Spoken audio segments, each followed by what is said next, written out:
The purpose of Wealth Talk is to educate, inform, and hopefully entertain you on the subject of building your wealth. WealthBuilders recommends you should always take independent financial, tax, or legal advice before making any decisions around your finances. Welcome to episode 83 of Wealth Talk. My name's Christian Rodwell, the Membership Director for WealthBuilders, and I'm joined today by our founder, Mr. Kevin Whelan. Hi, Kevin. Hello, Chris. Nice to see you again in interesting times. Now we're socially distanced again in a different way. So lots to talk about today. Yeah, well, obviously, early in the year, we had our first lockdown. We're now in the middle of our second lockdown here in the UK, and it feels a little bit doomy and gloomy again. So we thought we'd just take some time out to try and reassure our listeners that there is light at the end of the tunnel. And of course, thinking like an entrepreneur is what we always say, and looking for the opportunities that are out there. But there's been some news lately. We thought we'd pause this week just to reflect on some of that and just discuss some of the things that are happening out there with people's wealth, Kevin. Yeah, I mean, I don't like doom and gloom because I think doom and gloom almost implies that we're all out of control. Now, we're not out of control. We are responsible, which means we can choose our response. But there's no doubt about it. The big sort of picture, just want to make people familiar with the concept of the big picture. In economics terms is known as macroeconomics. You heard that term before, Chris? Macroeconomics? Opposed to getting into the details of the economy in terms of businesses and how they react, which is called micro. And this, I remember this all back from my economics degree. And all of this is relevant now because what we can't do is ignore what's coming. You talk about the light at the end of the tunnel, Chris. The light at the end of the tunnel at the minute is a train coming in your direction and is going to take you out because all the big picture stuff is pointing to trouble ahead. So let's give you the big picture. The first thing is, if you think about life, people can go bust, companies can go bust, and countries can go bust. And the UK is slowly going bust. They're essentially, they're typically raising 50 billion a year in borrowings, right? That's so let's say $1 billion a month, right? But in order to pay for COVID, they've already talking about, particularly in the second wave now, over 250 billion. So it means you're borrowing 5 times as much as you did before. Now, imagine you're an individual and you got a mortgage and all of a sudden you take on a 5 times bigger mortgage, but you haven't got any more income. What's going to happen? You're going to be in trouble. You're going to be in trouble. If you think of a company who's got the same turnover or less turnover, but they've got 5 times more wage bill, what's going to happen? They're going to be in trouble. The country is in trouble. Now, it's not doom and gloom. This is pragmatic economics. This is saying, okay, Kevin, we know there's trouble. What can we do about it? Well, first thing about any kind of strategy you can take is awareness. So if you know that typically then the government is, in the macro picture, raising in taxes. So this is their income, right? So we're talking about government income. In round numbers, 600 billion a year, right? So we get 600 billion a year, and roughly a third comes from income tax, and a third comes from businesses, rates and corporation tax, and the rest of it is normally coming from duties and other things. Now, if you think about what I said, if the government is massively more in debt, but they can't, by policy, politically, the Conservative government signed a manifesto pledge, which is they wouldn't raise 3 taxes. They wouldn't raise income tax, they wouldn't raise national insurance, and they wouldn't raise VAT. What have they got left to have a go at, Chris? Well, let me tell you, it's inheritance tax and capital gains tax. And according to all the articles in the papers we're seeing and online, these are taxes on the, in inverted commas, wealthy. That's us as wealth builders making a decision to build assets. Now they're going to be aiming for our assets. Because currently the IHT, inheritance tax, and the CGT, capital gains tax bill, is only about 15 billion. So we're a soft target. And they've already started nibbling at that target in what I call stealth taxes. That means taxes they don't really declare loudly and proudly. They kind of sneak up on you and they bite you in different places. Like, for example, entrepreneurs. Chris, I'm an entrepreneur. Buying, selling businesses, that's a real skill set of entrepreneurs. And historically, you'd be able to get, as an entrepreneur, because you were taking risks, £10 million worth of potential tax relief if you sold your business. In other words, they'd give you a tax bill, it's capital gains tax bill, actually, if you sell a business, and you get up to tax relief on up to 10 million. That got cut to 1 million. Now, that's not a little cut. That's a huge cut. That means the maximum you can ever really claim back is 100 grand now in a capital gains tax way. So this is a real problem. And the capital gains that they're going to be going for next are going to be property owners. Thinking about what are they talking about doing? Well, they're talking about currently you get £12,000 roughly as an allowance before you pay tax. They're talking about dropping that to 5 grand. And then they're saying, well, this is all a bit confusing, this tax. Income tax is 20% or 40%, and capital gains is 10 or 20% generally, but higher if it's residential property. We already know they put the tax up on that. But they're talking about bringing them in line. So what does bringing that in line mean? Well, it means taking it from 10 to 20 and from 20 to 40. So if all of a sudden you more than halve anyone's allowance and then double the tax bill when they sell anything, you need to be planning ahead. You need to think about this and create a plan. And part of that plan is to shield as many assets as you can from tax and be thinking about doing so now. And they'll do the same with inheritance tax. So currently inheritance tax is only payable on assets over 325 grand. Well, it's not a huge amount, but it's 40%. Well, what could they do there? Again, they could either increase that or play with the allowance, or they could eliminate the current exemption for your home. There's all sorts of things. So I think the two soft targets then that the government will aim for sure, right? Because they have to. They can't not do it. Otherwise, where's the money going to come from to even get anywhere near balancing those books? And remember, they never balance them. They're always in deficit. And now we're seeing those deficits turning into serious problems. Councils are now going bust. All sorts of things now that are giving us a signpost that we need to take responsibility, because for the average person who builds their wealth in the average ways, everything is headed in terms of making that even harder. Well, we already know it's hard now, don't we, Chris, for people who normally build their wealth on pillars 1, 2, 3. And we talk about that in our books and our trainings, don't we, Chris, about that one? We do. And we're actually just finishing off a guide, which will be available for all of our listeners to download for free.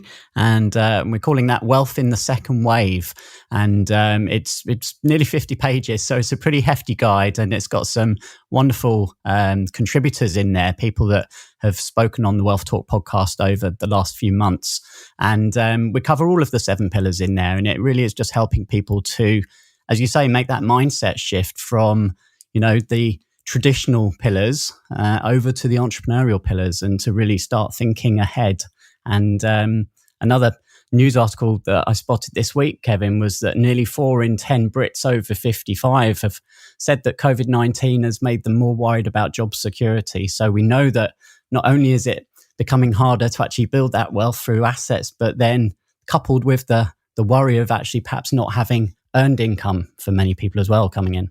And also businesses, of course, who certain sectors, who perhaps a year ago now would have felt themselves safe with a plan, and now they're devastated, and some of those are huge businesses, aren't they? Cruise liners, airliners, all sorts of big businesses and small businesses too. Just, local restaurant that I love to go to, can't go there. So you're in lockdown and you can't even go and enjoy a nice dinner anywhere. So in both in the macro and the micro position, everything is telling us that there's huge, huge trouble ahead.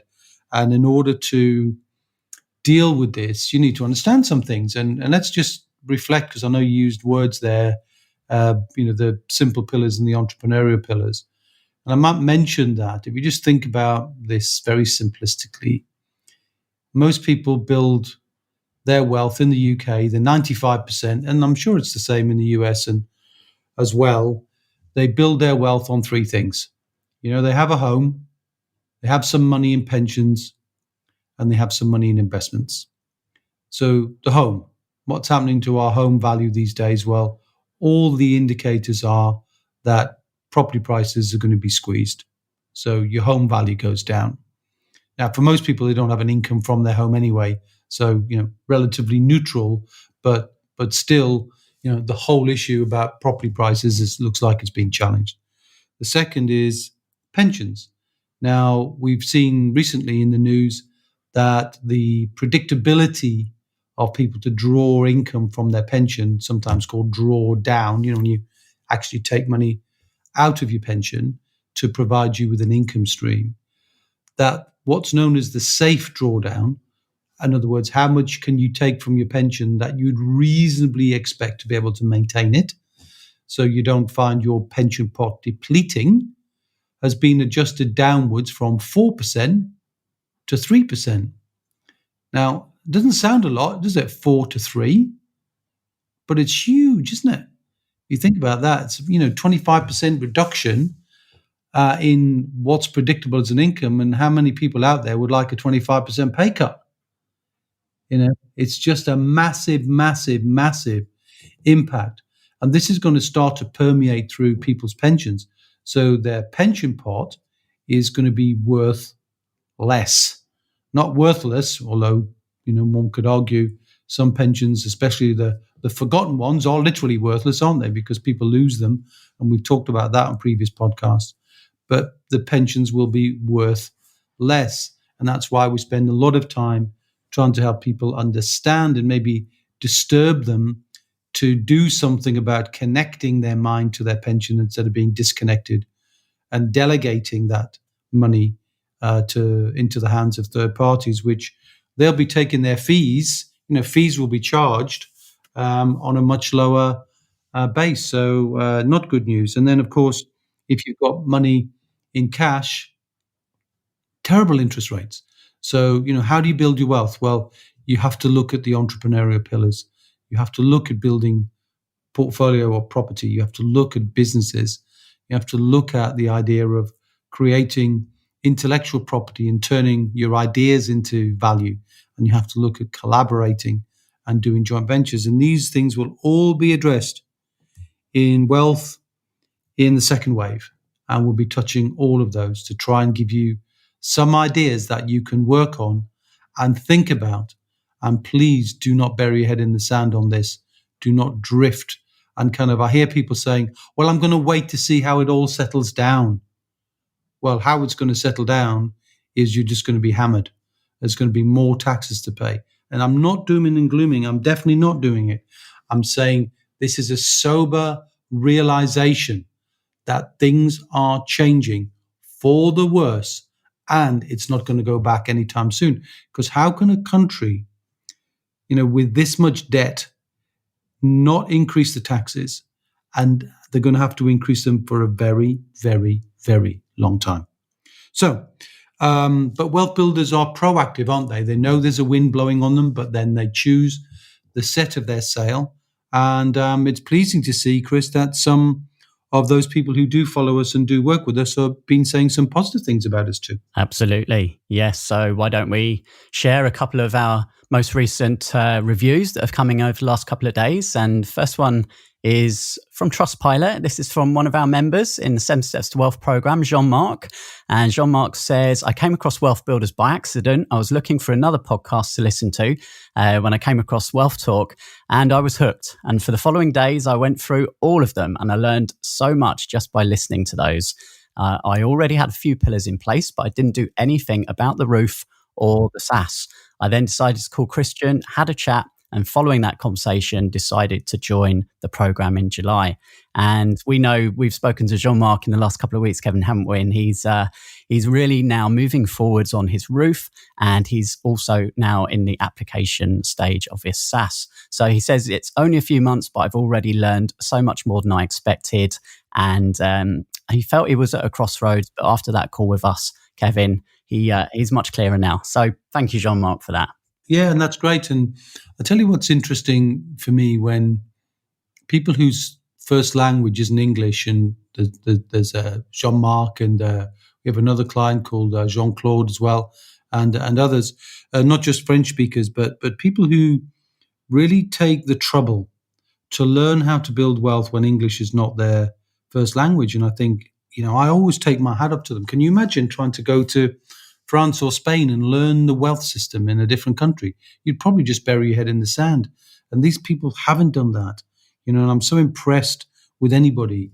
It's even harder if you've got to learn not just the language of the country, but also you're learning the wealth language at the same time.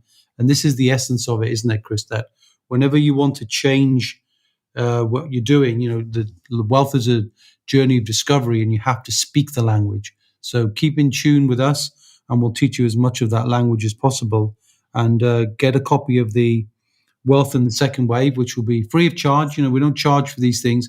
We want to impact you positively and give you some things you can do, whether you do them on your own or whether you do them in association with us. Yeah, we better tell you where you can get that guide, hadn't we? So if you go to wealthbuilders.co.uk/wealth guide, and you can download a copy of Wealth in the Second Wave there, and make yourself a cuppa, because it's as we say, nearly 50 pages, a riveting read, hopefully for you. And let me read out one more review, Kevin. Okay. This time, and this is from Neil Moggan. Neil says, I came across Wealth Builders during lockdown, and as I looked to build my wealth to secure my family's future and develop my knowledge of financial aptitude, I was extremely impressed with the quality of the resources. Understanding the 7 pillars of wealth really helped my knowledge and encouraged me to take action to build each of the pillars, which he has now done. And his finances and knowledge are now in a much better position. He's confident about the future and has even started his own company through the encouragement of Kevin, myself, and the Wealth Builders community. So he says, I cannot recommend Wealth Builders enough. Thank you, Neil. Well, that's really interesting. I mean, Neil is a teacher by profession. Definitely somebody who you would normally expect to be building wealth in the traditional way, the having a house, a teacher's pension, and some savings. And that's a difficult place to build wealth from there.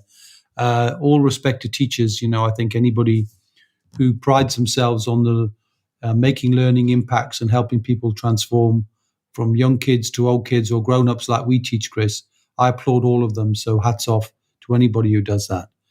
However, what he's recognized, and we spoke actually, and he's trying to bring financial literacy more to children. And I think that's a very laudable thing to do, isn't it? Because not, this agenda we have is just education, but it's not on any syllabus. It's not part of the national curriculum. And I think I'll do some work with Neil to try and help people understand what lessons they could bring to their children so that they could easily, provide that access, whether it's schools, if they ever change their mindset and want to put that on the curriculum, or whether it's the parents of fellow wealth builders who want to give their kids, some extracurricular actions and activities and learnings that will not be boring, that will be absolutely riveting to help the kids kind of see that having money skills is an important part of having life skills. It's not about making people focused or motivated or driven by money at all. It's just building some common sense things in, even things like, student debt and getting into debt and what debt does as a drag on your life and how you could do something about that. And in fact, it's a book that I wrote some while ago, Chris, that we're going to repurpose, aren't we? A book I wrote called Save a Fortune, How to Eliminate Your Mortgage, Credit Cards and Loans Fast. Something I did for myself, paid my mortgage off in 7 years flat, and teach other people how to do the same. I think we're going to need to bring this back, Chris, because I think with more and more student debt and with more and more economic debt and personal debt, I think we probably need to give that another give it a push. CPR. Yeah, give it a CPR. Yeah, give it a breathe new life into it, and maybe with the help of people like Neil, which is another interesting point, Chris, because I was advocating to all of our members recently to download a book. I might have mentioned it before, called Who Not How. And it's a great book. The kind of idea behind that is a guy called Dan Sullivan, who's just a brilliant coach. And in that book, talks about the idea that when you ask yourself the question, how do I do something? You end up sort of restricting yourself because you only ever see your own ability. Yet if you ask the question, who can help me achieve that? You then just open your mind and you accept the possibility then of other people's distinctions, other people's ideas, other people's expertise, other people's resources, other people's time. So, for example, if I work with Neil and he can create the materials and then we can joint market them, you see a joint venture is created from one idea. And this is what I think the power of wealth building is asking the question, who and not how. Because when you always ask the question, how, that's the very problem of our education system. Can you remember when you were a kid, Chris? I remember it a long, long time ago. You did all the work yourself. You were in a classroom doing the homework yourself. You did exams on your own. If you did anything in collaboration, it was called cheating. And we teach how to collaborate. We're not cheating people to wealth, the opposite.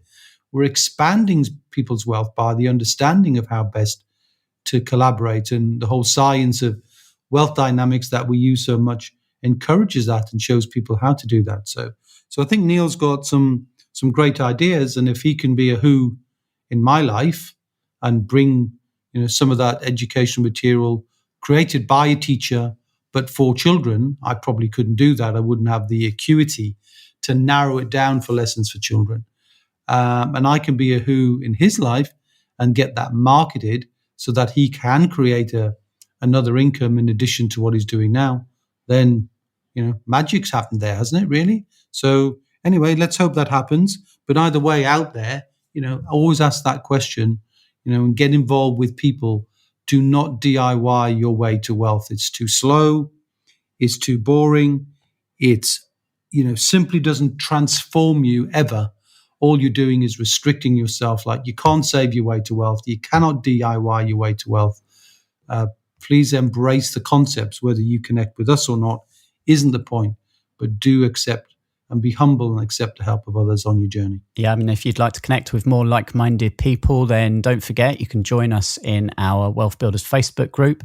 So just search for Wealth Builders, all one word, in Facebook and join the free community there.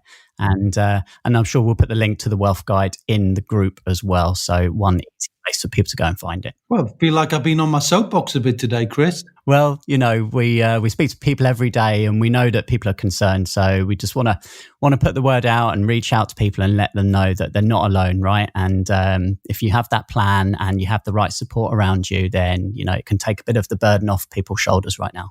And give them a sense that there is light at the end of the tunnel, and I think for many people, Chris, we are shining a light, and I'm quite happy not to be, classed as any form of guru or anything like that, but qualified as a guide to shine a light on a path that they can follow to build their own wealth and to create a great legacy, remembering the government are going to be coming after it soon. So you need to shield it, and all of those lessons we know well inside the Wealth Builder program. Great stuff. Well, thank you all for listening today. And Kevin, thank you. We'll catch up on the next episode of Wealth Talk. And until then, Chris, see ya. We hope you enjoyed today's episode. Don't forget that we are constantly updating our resources inside the WealthBuilders membership site to help you create, build, and protect your wealth. Head over to wealthbuilders.co.uk/membership right now for free access. That's wealthbuilders.co.uk/membership.